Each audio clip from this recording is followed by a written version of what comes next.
በዚህ ሁለቱ ነገሮች የተመጣጠነ ነው አደወርስ እየተናገረ እኔ መስቀል ተኮር ነኝ ምኑን ድካሙንም ኃይሉንም በህይወቴ ላይ ተሸክመንም ዞራው ድሉም አለ ውርደቱም አለ ኃይሉም አለ አይደለ ከፍታውም አለ እነዚህን ሁሉ ስለዚህ በእነዚህ ክፍሎች ውስጥ ጳውሎስ የሚታገለው የማደርገውን ሁሉ የማደርገው አገልግሎታችን እንዳይነቀፍ ነው don't be a minister እነዚህ ነገሮች ቼክ ሳታደርጉ you will be condemned I will be condemned ይሄ ሳይገባኝ ነው አገልግሎት የጀመርኩት ብዙዎቻችን እነዚህ ነገሮችን ቼክ ሳናደርግ ነው ወደ አገልግሎት የገባ ነው የሚቀጥለውን ትውልድ ግን እነዚህ ነገሮች ቼክ ሳታደርጉ አትግቡ ነው የምንለው ስለዚህ ትክክለኛ አገልግሎት ምክንያት ፈሪሃ ክርስቶስ ስውር አጀንዳ መጣል ግልጽነት ሲቀጥል በዚሁ በመጀመሪያው ነጥቤ ውጫዊ ሰው ዓለም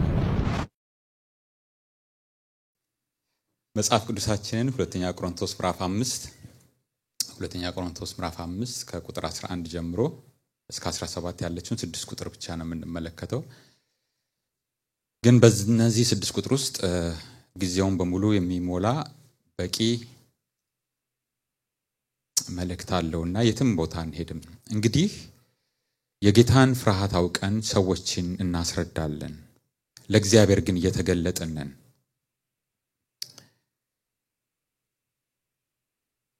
በህሊናችን ደግሞ የተገለጠን እንደሆነን ተስፋ አደርጋለሁ በመልክ እንጂ በልብ ለማይመኩ የምትመልሱላችሁ መልስ እንዲኖራችሁ በእኛ ልትመኩ ምክንያት እንሰጣችኋለን እንጂ ራሳችንን ደግሞ ለእናንተ የምናመሰግን አይደለንም እብዶች ብንሆን ለእግዚአብሔር ነው ባለ አእምሮች ብንሆን ለእናንተ ነው ይህን ስለቆረጥን የክርስቶስ ፍቅር ግድ ይለናልና አንዱ ስለ ሁሉ ሞተ እንግዲያውስ ሁሉ ሞቱ በህይወት ያሉት ስለነርሱ ለሞተውና ለተነሳው እንጂ ወደፊት ለራሳቸው እንዳይኖሩ ስለ ሁሉ ሞተ ስለዚህ እኛ ካሁን ጀምሮ ማንንም በስጋ እንደሚሆን አናውቅም ክርስቶስንም በስጋ እንደሆነ ያወቅነው ብንሆንም እንኳን በአንድ ወቅት አሁን ግን ከእንግዲህ ወዲህ እንደዚህ አናውቅም ስለዚህ ማንንም በክርስቶስ ቢሆን አዲስ ፍጥረት ነው አሮጌው ነገር ምን ሆኗል አልፏል እነሆ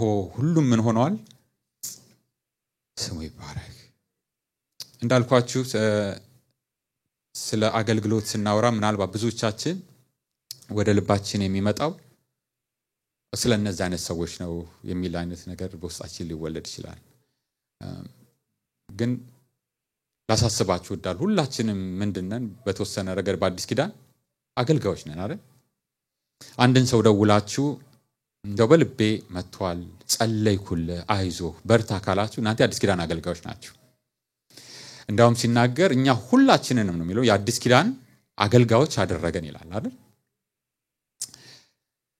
እንዳውም ጴጥሮስ ሲናገር በመልእክቱ ሁላችንም ቤተክርስቲያንን በሙሉ በሚያካልል ለአገልግሎት እንደተጠራን ሲነግረን እናንተ ከጨለማ ወደ ምን ወደሚደነቅ ብርሃኑ የጠራችሁ የእርሱም በጎነት እንድትናገሩ የተመረጠ ትውልድ የንጉስ ምን ካህናት ነን ስለዚህ ሁላችን ምንድነን የንጉሱ ምን ነን ካህናቶች ነን ካህን ደግሞ ስራው ምንድነው ማገልገል ነው አይደል ስለዚህ ሁላችንም አገልጋዮች ነን ስለዚህ ሰሞኑን የሰነበትንበት ሐሳብ በተለይ ደግሞ ይሄ አካሉን ለማነጽ እርስ በርስ ለመተናነጽ የዛሬው እሱን ሁላችንንም የሚያካልል መልእክት ነው የምናገረው እንደዚህ አይነት አለን ማለት ነው ፈንክሽን አለ አካሉ ይገነባ ዘንድ ነው ግን ምንም ይሁን ምን እንደዚህ ለነዚህ ጠበብ ያለውም ይሁን ሰፊውን ሁን አንድ ጥያቄ ደግሞ ጠይቃለም ለምንድን ነው የምናገለግለው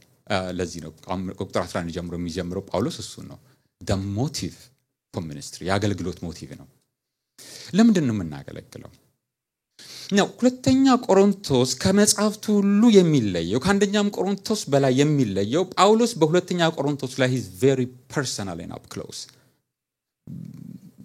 ሲናገር በጣም የሚናገረው ነገር ስለ አገልግሎት በጣም አጥብቆ ነው የሚናገረው ለምን ብትሉኝ ምክንያቱም ስለ ጳውሎስ አገልግሎት ጉዳይ የተነሳ ችግር ስላለ ነው ወደዛ ዝርዝር ነገር ውስጥ አንገባም ሰሞኑን ገብተንበታል ስለዚህ ምዕራፍ 3 ላይ the evidence for authentic እውነት የሆነ አገልግሎት ምን ይመስላል የአገልግሎት ትጥቅ ጥቅም ይመስላል ያገልግሎት ጥሪ ምን ይመስላል ጳውሎስ እነዚህን ሁሉ ይሄድባቸዋል ከምዕራፍ 2 ቁጥር 14 ጀምሮ አሁን የደረሰው ምዕራፍ 5 ላይ ነው ይሄንን ያደረገው ታዲያ ጳውሎስ ምዕራፍ 11 ላይ እንደዚህ ይላል እንደነዚህ ያሉ ሰዎች ይላል ጳውሎስን የሚተቹት ቤተክርስቲያን ውስጥ የመጡ ሰዎች አሉ አንድ ሰው አለ በተለይ ቤተክርስቲያኒቱ እርምጃ ወሰደችበት በጳውሎስና በጳውሎስ አገልግሎት ላይ ትልቅ ችግር ያመጣ ከሱ ጋር ያለው ችግር እልባት አግኝቷል ብዙዎቻችሁ የወሰዳችሁትን ይሄንን እርምጃ ይበቃል የሰይጣንን ሐሳብ ጠንቅቀን እናቃለን ሰይጣን ለማጥፋት ነው የሚሰራው አይደል ስለዚህ ይሄን ሰው ይቅር ካላችሁት እኔ ምን ብያለሁ ይቅር ብያለሁ ስለዚህ ይሄን ጉዳይ ተፈቷል ቲቶ መጥቶ ያበሰረለት መልእክት ይሄ ነው ደግሞ ምዕራፍ 10 እስከ 13 ደግሞ ሌላ ችግር ተነሳ አሁን ደግሞ ትልልቅ ሐዋርያትን የሚሉ ደብዳቤ ይዘው ከይሁዳ የመጡ የጳውሎስን አገልግሎት በሙሉ ያንኳሰሱ የጳውሎስ ተፎካካሪዎች ምዕራፍ 10 11 12 13 ላይ እናገኛቸዋለን ከነሱ ነው ይያለ እየተጠቀሳቸው እንዲላቸዋል ምዕራፍ 11 ቁጥር 13 ላይ እንደነዚህ ያሉ የክርስቶስ ሐዋርያትን ለመምሰል ራሳቸውን የሚለውጡ ሐሰተኞች ሐዋርያትና አታላይ ሰራተኞች ናቸው ይህ የሚያስደንቅ ነገር አይደለም ይላል እንደዚህ አይነት አገልጋዮች ቢኖሩ ምክንያቱም ሰይጣን ራሱ የአብርሃም መልክ ለመምሰል ራሱን ያደርጋል ይለውጣል እንግዲህ የሱ አገልጋዮች የሰይጣንን ማለት ነው የጽድቅ አገልጋዮች ለመምሰል ራሳቸውን ቢለውጡ የሚያስገርም አይደለም ፍጻሜያቸው እንደምናቸው ይሆናል እንደ ስራቸው ይሆናል ስለዚህ ጳውሎስ ያላለው ምንድነው አገልጋይ ሁሉ ምን አይደለም አገልጋይ አይደለም ማለት አገልጋይ ነኝ ስላልኩኝ እኔ አገልጋይ አይደለሁም እነዚህ ነገሮች ሁሉ ነው በዚህ መጽሐፍ ላይ በጣም ከባድ መልእክት ነው ውስጥ የሚሰራሰር ነው የትኛውም አገልግሎት ዘርፍ ላይ ይሁን የትኛውም የአገልግሎት ደረጃ ቢሆን በመንፈሳዊ ህይወታችን አይ ዶንት ቲንክ ይሄንን መልእክት ቀርባችሁ የማይሰራስራችሁ ያላችሁ አይመስለኝም አንዳንዱ ነገር ታዲያ እኛንም በጣም በሚነካን መልኩ ነው የሚናገራቸው አገልግሎት የስኬት መሰላል አይደለም ነው የሚላቸው ወደ ላይ ለመውጣት የምትፈልጉ ከሆነ ይሄ የክርስቶስ ኢየሱስ መንገድ አይደለም ከመካከላችሁ ታላቅ ለመሆን የሚፈልግ ቢሆን የማን ይሆን አገልጋይ የሁላችሁ ምን ይሆን እንደውም ባሪያ ይሁን ያለን መፈመስ ከፈለግን ዘንድሮ ምንድነው መሆን ያለብን አገልጋይ ነው አይደለም መሆን ያለብን ስልጣን ከፈለጋችሁ የትም አትሄዱ ፓስተር መሆን ነው መሞት አይደለም እኮ አይደለም መስዋዕት መክፈል አይደለም ዝቅ ብሎ ሌሎች ማገልገል አይደለም ሀብት ከፈለጋችሁ ምን ነው ቸርች መክፈት ነው ያለባችሁ እነዚህን ሁሉ ጳውሎስ እንግዲህ ይሄን ምነግራችሁ ነገሮች ሁሉ እንደው ወደኛ አንዳንዱ ያዘነበልኩት ነው እንጂ exactly this are the kind of stuff ጳውሎስ እየሰረሰረ እነዚህን ቦታ አድረስ የሚያደርጋቸው በዚህ ሁለቱ ነገሮች የተመጣጠነ ነው አደወርስ እየተናገረ እኔ መስቀል ተኮር ነኝ ምን ነው ድካሙንም ኃይሉንም በህይወቴ ላይ ተሸክመንም ዞራው ድሉም አለ ውርደቱም አለ ኃይሉም አለ አይደለ ከፍታውም አለ እነዚህን ሁሉ ስለዚህ በእነዚህ ክፍሎች ውስጥ ጳውሎስ የሚታገለው የማደርገውን ሁሉ የማደርገው አገልግሎታችን እንዳይነቀፍ ነው ስለዚህ የዛሬው ርዕሴ የሰጠሁት ከዚህ ነው የማይነቀፍ አገልግሎት ነው ያልኳችሁ አሁን ያነበብነውን ታዲያ ሶስት መሰረታዊ የአገልግሎት ሞቲቭስ ነው የምንናገረው ካሰናዳኋችሁ ለዚህ የአገልግሎት ለምን የሚለው ነው ለምንድን ነው ጌታን ማገልገል ያለብን ልናገለግል ደግሞ በተለይ ከተነሳን ራሳችንን መጠየቅ ያለብን ጳውሎስ የሚለው ነው አንደኛ ትክክለኛ የአገልግሎት ምክንያት ያስፈልገናል ከቁጥር 11 እስከ 13 የአገልግሎት ምክንያት ራይት ሞቲቭ ያስፈልገናል ከቁጥር 14 እስከ 15 ባለው የአገልግሎት መሰረት ያስፈልገናል ከቁጥር 16 እስከ 17 ባለው ደግሞ ትክክለኛ አመለካከት ያስፈልገናል ትክክለኛ አገልግሎት ምክንያት ነው ይሄን ካላለፍን እነዚህን ሶስቱን አገልግሎት ይቆይ ትክክለኛ መሰረት ያስፈልገናል ትክክለኛ ደግሞ አመለካከት ያስፈልገናል ምናልባት እንግሊዝኛ memorable የምትፈልጉ ከሆነ right motive right foundation right perspective በዚህ አይነት መልኩ ኢየሱስን በዚህ አይነት መልኩ እናስበው ድሮ ነበር አሁን ግን ሐሳባችን ተቀይሯል የምናገለግለው ኢየሱስን ይሄ ላይ መሰረት አድርገን ነው። ይሄ ነው የሚገፋፋን እንዲህ የሚገፈታትረን እንደዚህ አይነት ነገሮች እንድናደርግ ግድ የሚለን ነገር ይሄ ነው። the right foundation መሰረቱ ይሄ ነው። እንደገና ምን ጀምረው ግን የልባችን መነሻ መስፈንጠሪያው the right motive ነው የምንጀምረው። ስለዚህ መጀመሪያውን ከቁጥር 11 እስከ 13 ያለው እንመልከት።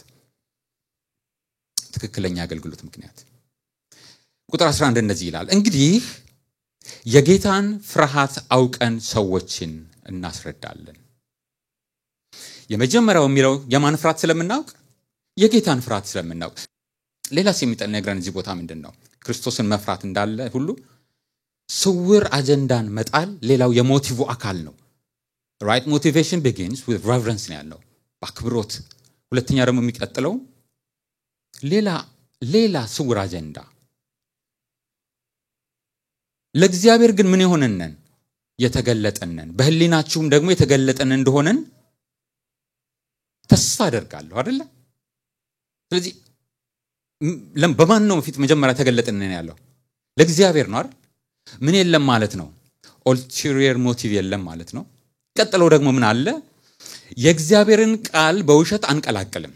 ነው እቺ ዘይቤዋ እዚህ ጋር ትንሽ ለዘብባል ማጠፍታብናለች አማርኛችን ላይ፣ ግን በጳውሎስ በሚናገረው ግልጽ ነው። የእግዚአብሔርን ቃል በምዕራፍ 2 ያለው አንሸቅጥም ይላል አይደል? ሜታፎር ነው፣ ዘይቤ ነው የተጠቀመው ጳውሎስ።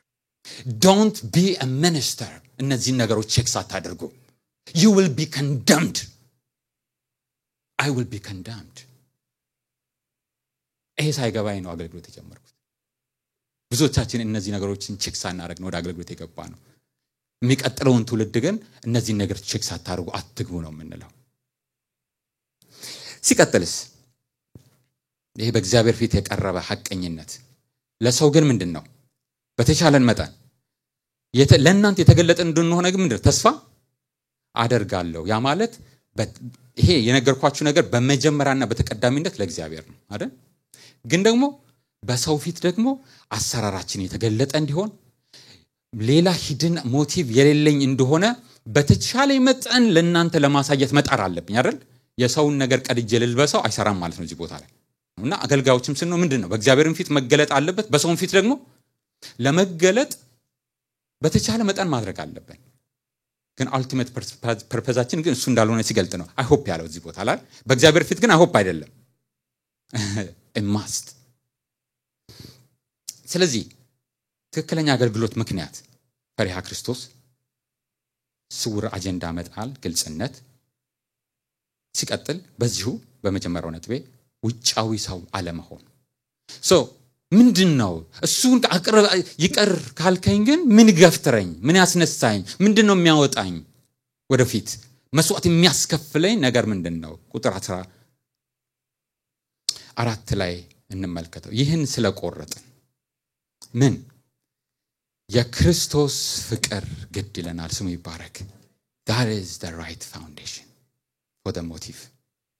ስለዚህ ሶስተኛው ትክክለኛ የሆነ ፐርስፔክቲቭ ነው ያለው አገልግሎት አመለካከት።